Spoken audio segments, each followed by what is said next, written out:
If you actually understand percent, this should be a very easy problem to solve.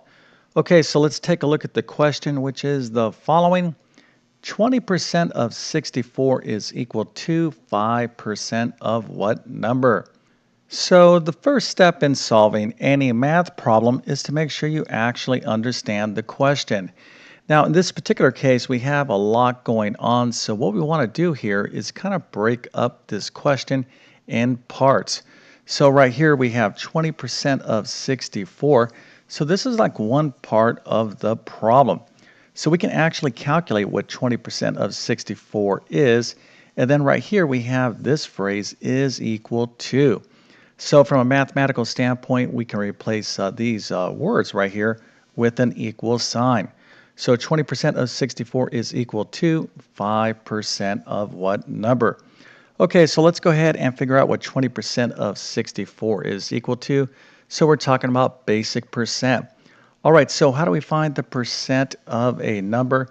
Well, this is pretty easy, and feel free to use your calculator, but the procedure is pretty straightforward. What you're going to do is take that percent and turn it into a decimal or fraction. And the way we do this is to divide by 100. All right, so 20% divided by 100 is the decimal point to 0. Now, some of you might be saying, hey, Mr. YouTube Math Man, it's just easier to move the decimal point over 2 places to the left. Well, that is the actual result of dividing by 100. But you always change a percent to a decimal by dividing by 100, because if you want to express this percent as a fraction, we'll just put that number over 100. So 20 over 100 is the fraction that is equal to 20%. Okay, now once we have our percent expressed as a decimal or fraction, what we're going to do is simply multiply by the number that we're trying to find the percent of.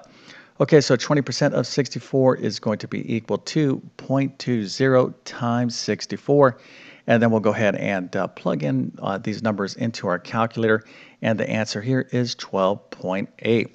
All right, now hopefully most of you are like, hey, Mr. YouTube Math Man, this is so easy. I know how to find the percent of a number, but how do you solve the rest of the problem? Well, we're going to get to that in just 1 second. Okay, so here is where we're at. So 20% of 64, we figured this out. This is actually equal to 12.8. So we can kind of rewrite this problem and say 12.8 is equal to 5% of what number? Okay, so now let's kind of think about how we want to solve this problem. Now, depending on how you were taught percent, there's a couple different ways you can approach this problem. I love to use algebra to solve basic percent problems. Okay, so 12.8 is equal to 5% of what number? Now, this number here is an unknown value, so I can just kind of think of that number as the variable x. So I can express this in this manner. So 12.8 is equal to 5% of some number x. Okay, so how do we find the percent of a number? Well, remember, all we have to do is simply change that percent to a decimal. Okay, so 5% is equivalent to the decimal 0.05. So we're going to take this and multiply it by our number. Now, just because our number is a variable, the procedure is still the same. Okay, so 12.8 is equal to 0.05 of x. And now all we need to do is solve this equation. Are you struggling in math because of confusing lessons? Maybe the teacher's not showing you all the steps you need, or things are happening too fast. Well, there is a better way. So come on over to my math help program at tcmathacademy.com. There you'll find clear step-by-step instruction by me that will definitely make a huge difference in your math success. So make sure to check out all my courses by following the links in the description. So now we have the problem down to this equation here. So we have 12.8 is equal to 5% or 0.05 of some number x. And if we can solve for this variable x, we will have solved the problem. Okay, so what do we need to do here? We actually only have to take one step to solve this equation. And that step here is to divide both sides of the equation by 0.05. Now, again, feel free to use your calculator here, but when we plug in the numbers, 12.8 divided by 0.05, we're going to get x is equal to 256. All right, so that is the solution. Now, this is one approach. If you took a different approach, that's perfectly fine as long as you understand percent. Because if there's one math concept that you totally want to understand, that is percent. And just kind of ask yourself how often we see this percent symbol.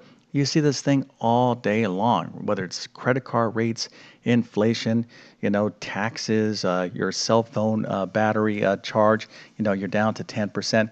This symbol is everywhere, so you definitely want to understand percent, and hopefully this little video helped you out. And if that's the case, don't forget to like and subscribe.